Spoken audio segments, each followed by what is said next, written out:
My name is Бойд Bушmан. I'm a senior scientist from Lockheed Martin. I have 27 patents.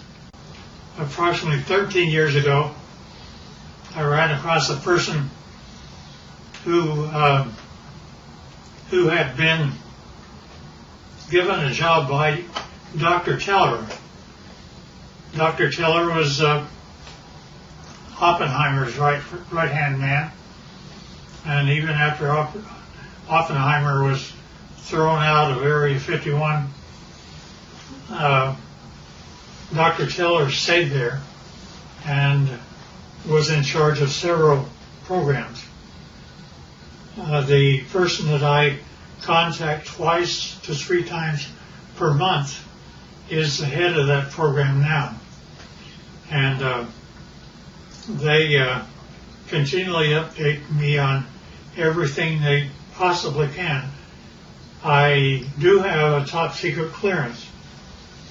I choose, however, for their purposes, not to use it because the intelligent ones of me and me actually believe that a great deal of information should be lifted up from those dark recesses of Area 51 and moved over so people can see it. So that's what began about 13 years ago. Since I am a scientist, I do not believe in theory. I basically say, follow the data, theory be damned. If something can't verify by a physical test that something is true, then I do not care to accept it in that I present. Therefore, everything that we present here will be data that comes directly from them through me to you. The subject of today, as there are those that are acquainted with the fact that there were Phoenix lights that occurred over Phoenix about 2 years ago. They were photographed, and those really turned out to be just blobs across the Phoenix sky. It turned out to be that a very dear friend of mine took his wife up a mountain on Valentine's Day, and they took a photograph of Tucson. Turned out to be, when they developed the film, there were a total of 5 UFOs across Tucson proper. And this is Tucson as they saw it. Can you get that? So here's the picture of Tucson as he had it. Then, as he developed further, notice that there are 5 very distinct UFOs along the top of the mountain. Mm-hmm. One of them is even canted a bit, about 45 degrees. Now, the person that took the film said that he had a mothership underneath and one up high. This shows the high one. Mm-hmm. I don't know if I know that I can buy the ship. My name is Scott Faree. I live in Vail, Arizona. A friend of mine who manages a nonprofit in Tucson asked me to take some photos for him for his website. And he was looking for a sunrise picture of kind of the skyline of downtown Tucson. So I had gone out actually on Valentine's Day evening. I dragged my wife up to A Mountain so that I could go up there and just block out some shots, kind of plan the photos that I was ultimately going to take for that website.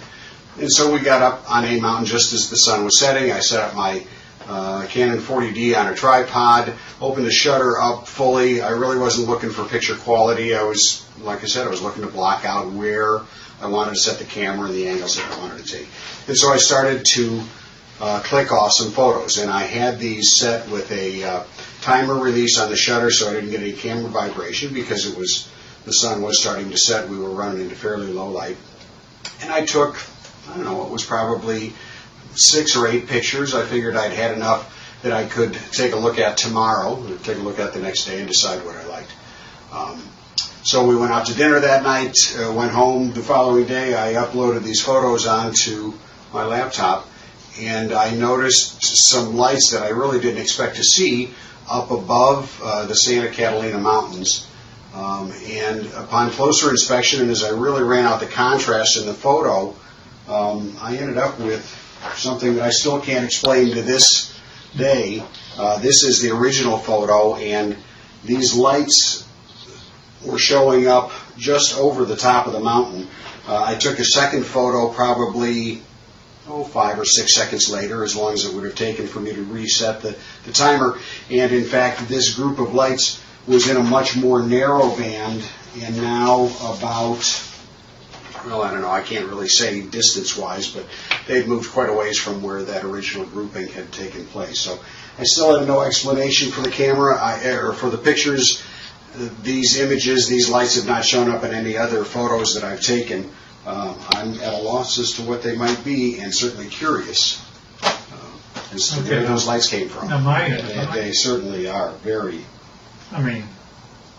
similar images. Here's up and flying. Let me go through now on the ships. In order for me to believe it, I had to get blow-ups, and so here are 2 of them, which is blown up much higher. And I think I have one that, yeah, you can see the 45-degree candidate UFO. Now see, the only reason that I bought everything that he said is because my people have been feeding me for 13 years pictures, not only pictures of just plain pictures, but I gave them assignments, being a senior scientist, and they got a picture of up close and personal. This is a UFO which is ready to take off, and it is very up close. And they inform me that there are 3 elements which the UFO is contained. One is telluride, the other is germanium, the other is palladium. I did not say a metal once. And not only that, but the things pick up and fly using anti-gravity. Now, that's one picture. Here's another picture. In this case, the UFO is not turned on, ready to fly. Therefore, it only shows on the upper part of it. And generally, it's white on the underside when power is applied. Here's also another of the same order. Now, these UFOs are 38 feet in diameter, and it was rather surprising to me, since I actually physically gave them my camera. They took this picture as a UFO was departing. Within one flick of my camera, they got 3 UFOs. That's real. And yeah, we don't know why either. Now also, when UFOs come in, they like we have a heads-up display for our pilots. They do too. This is what their pilots see in order to tell them how to come to Area 51 and land. And not only that, they can go to a vertical hole in a mountain over 51 and go down a shaft. They don't have wheels. They don't have anything like that. They take off by going up straight, and then not only that, but they travel extremely rapidly. Their home planet is Quintonia, which is 68 light years from us. They, to my surprise, when I asked them how fast they take to get from that, it should be 68,000 years to make it according to Einstein. But they're able to make it to us in 45 years. So I gave them an assignment to photograph the planets from space as they were coming back. And they did that. And you see Jupiter and Saturn and Mars and Earth as it's seen by UFOs. And here's another. Now, we aren't going through motherships or anything like that.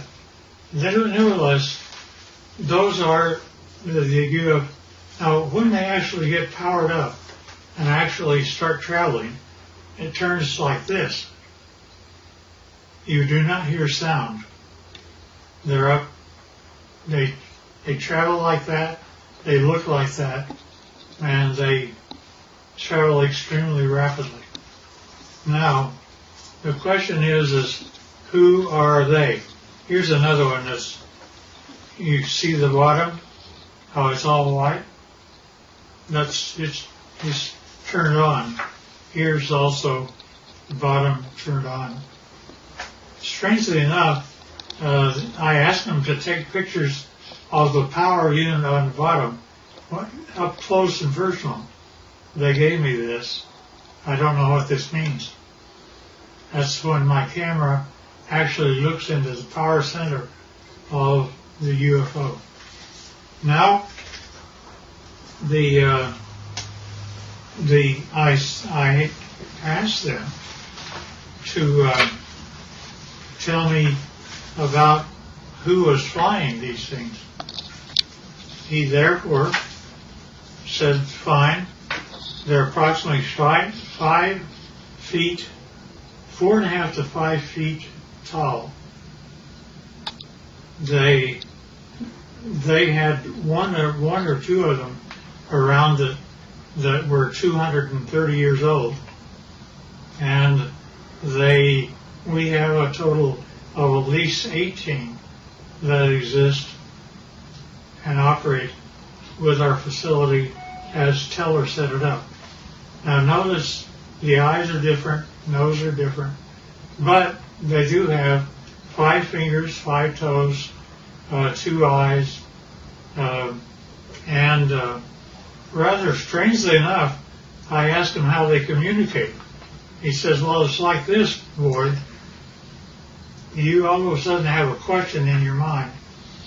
You walk into a room with one of them, and all of a sudden you find yourself giving the answer to your question in your own voice. They're able to use your own voice by telepathy to talk to you. And I said, fine. Now that's how they look front. But when you turn around and look at the back, it's like that. Now notice that they have 3 backbones. They're actually cartilage. Nevertheless, it's a much more efficient system than ours. They also have 3 ribs in their system rather than more. This is also the back side of an alien. Here's a 45-degree look.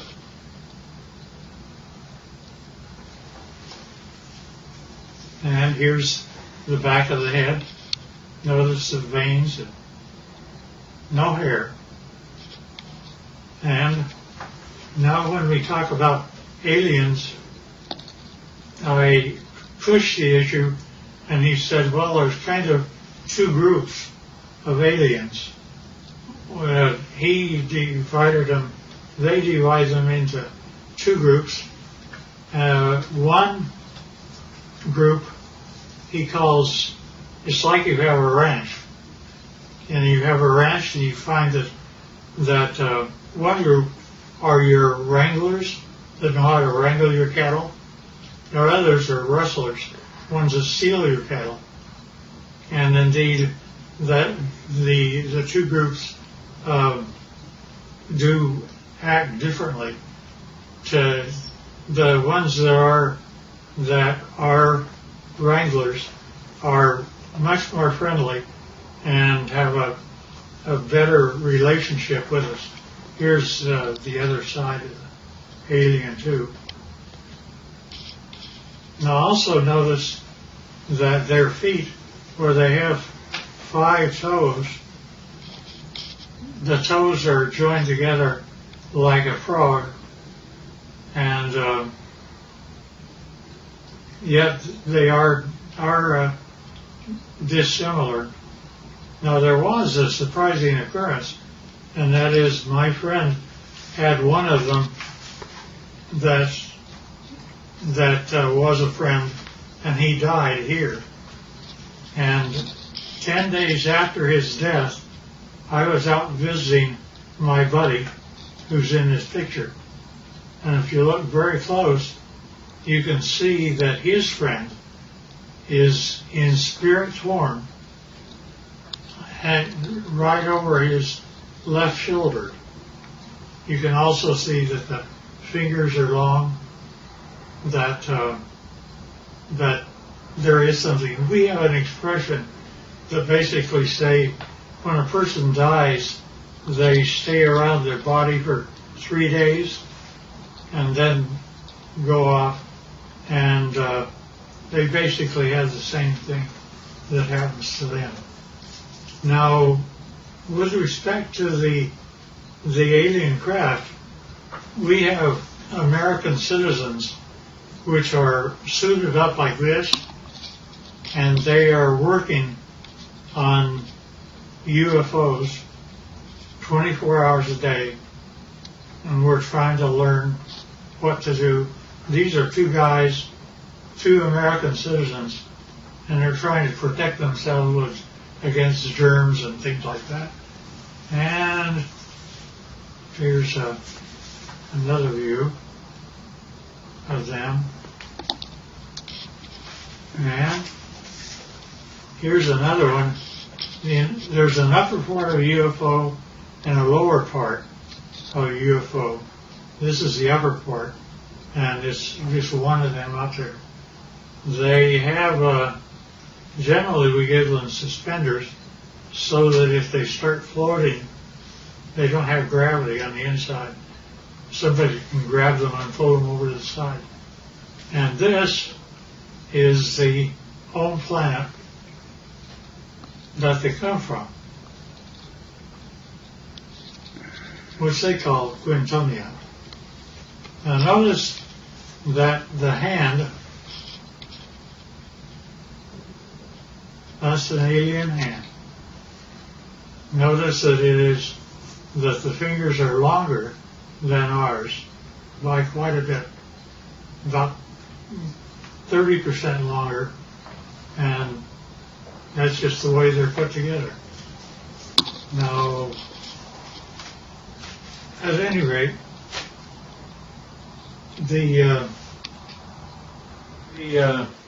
this process that introduced me directly or indirectly to Dr. Teller's work with the group that still is in charge of Area 51 and equivalent. Turned out to be a doctor, very, very fine gentleman. And I was carrying on a conversation with him. He saw how the subject was going. So he simply said, well, you need to know what I did one day. And I said, okay. He said, I was in the process of doctoring a pilot who was a test pilot, a Navy test pilot for the United States government. And it was 1947. said he began, I don't know if it's a drug I had him on or what was occurring, but he basically told me that the radar group, had found a blip out over New Mexico, and that they would like to assign me to go out and check it out. So he said, fine, I'll do that. And he got the fastest airplane that existed then, which was propeller at the time. And it was fully armed and all the rest of those things. Nevertheless, he was out flying, and he found the item, and he immediately communicated back, and he said, I wish authority, first of all, I want you to tell me, are there any other airplanes flying? Are there commercial or anything else around other than he and I? Said, just the two of you. And he said, fine. Second thing I want to know is, do I have authority to shoot it down? I said, why do you want authority to shoot it down? He says, because I am flying the fastest thing that the United States can make, and he's beginning to leave me. Therefore, I know he's either a friend or an enemy, and if he's leaving me, he's an enemy. Therefore, I wish authority to shoot it down. The commander said, fine. He granted him authority. He pulled in. He shot him down. It came down. He flew past and saw that there was a road on the one side of a fence area. He came down and landed his airplane. Hard to do, but he did. And then he cut across the fence. One of them, the door was open. One of them was out walking around. But he didn't care about that. He cared about what the vehicle was. So he went over, and rather strangely enough, when he ducked down, because they were only 5 feet high, he saw that he could see through the walls. Not only that, but as he stepped in, the floor was spongy. He looked at the three that were there, and they were dead. He knew they were. He'd killed them. But he also knew that the military would come, and he had put up with those guys for a long time. So he went back across the barbed wire fence, got in his airplane, and took off. Therefore, he was never briefed out at all. And he didn't give my friend authority to allow me to know what his name was. I know, but I won't reveal. Both of them should have been gone for a long time. Nevertheless, so when I got up with my contacts in Area 51, I brought up that story, and they said, well, that's totally true, but we can't say it, you can. And that's how they've kept me all this time, is I can talk about it, but they can't. I do, because of some very good reasons, keep things within control, but I don't want us to fall behind the Russians and Chinese. And the problem I have is that Area 51 is working with both the Russians and Chinese right now. And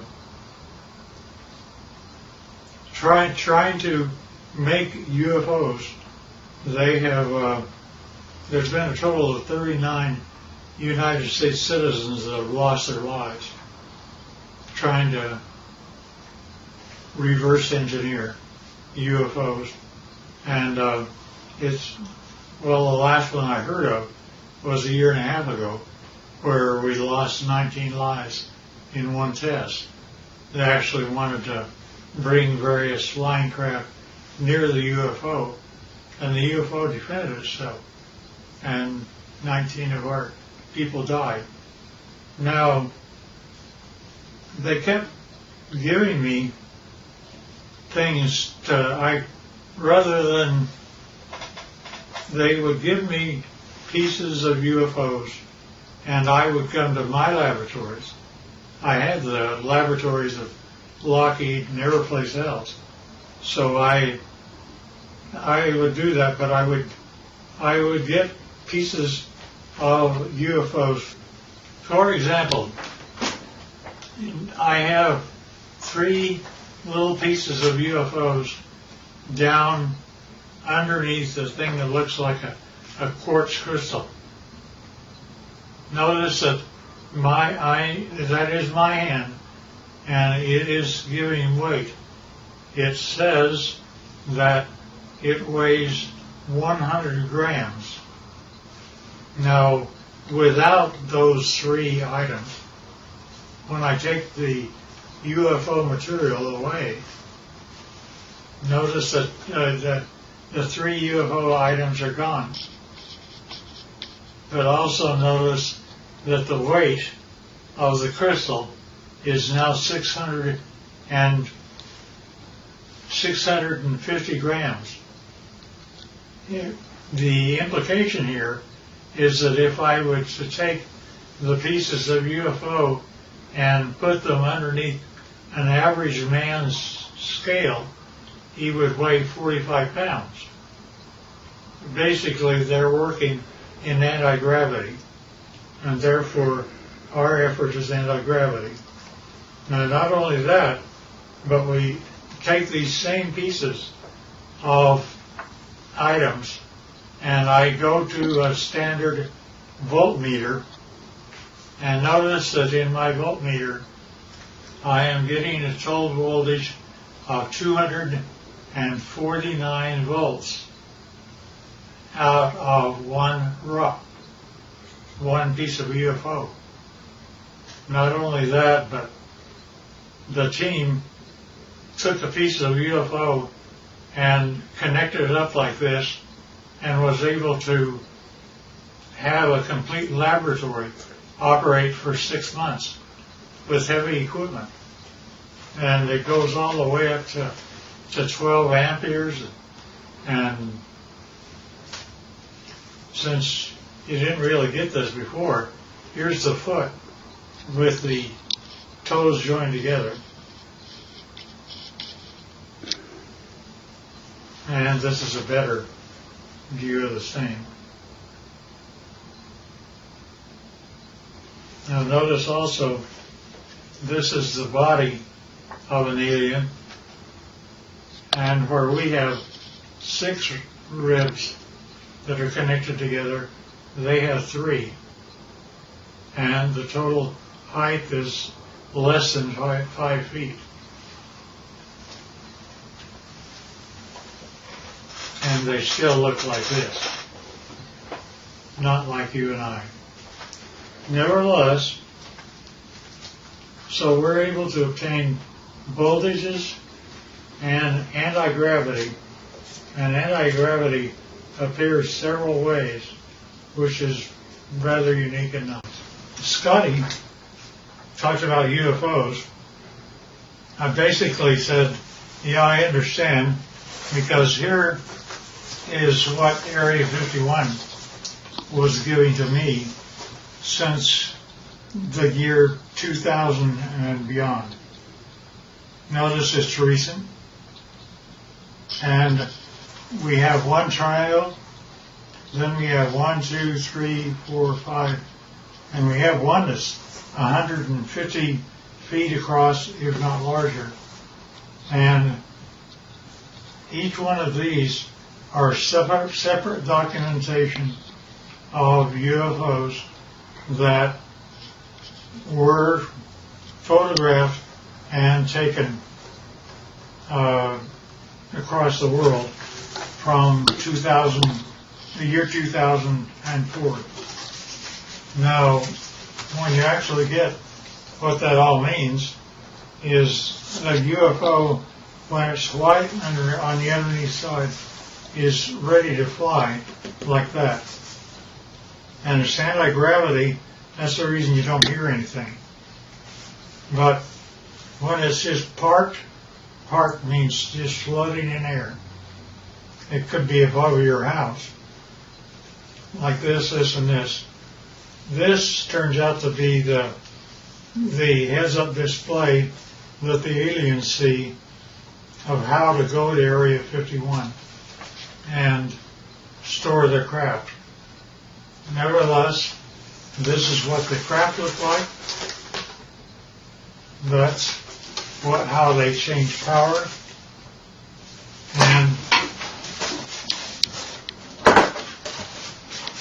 And notice that here's an egg-like thing, but it's standing on end only because it has no gravity itself. And that is a piece of UFO germanium.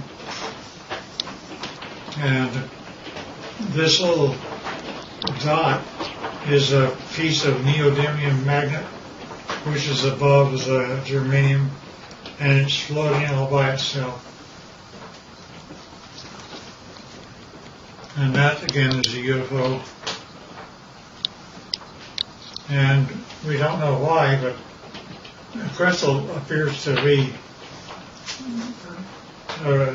colored rose, and we can't figure out why yet. Now, there's a whole batch of analysis that we're having to do. Alien, side view, front view, top view, line.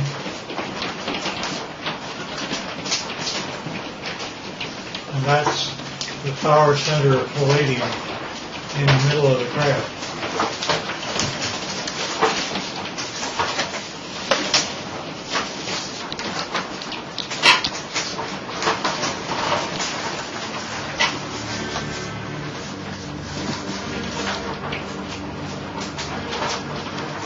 In case I missed anything.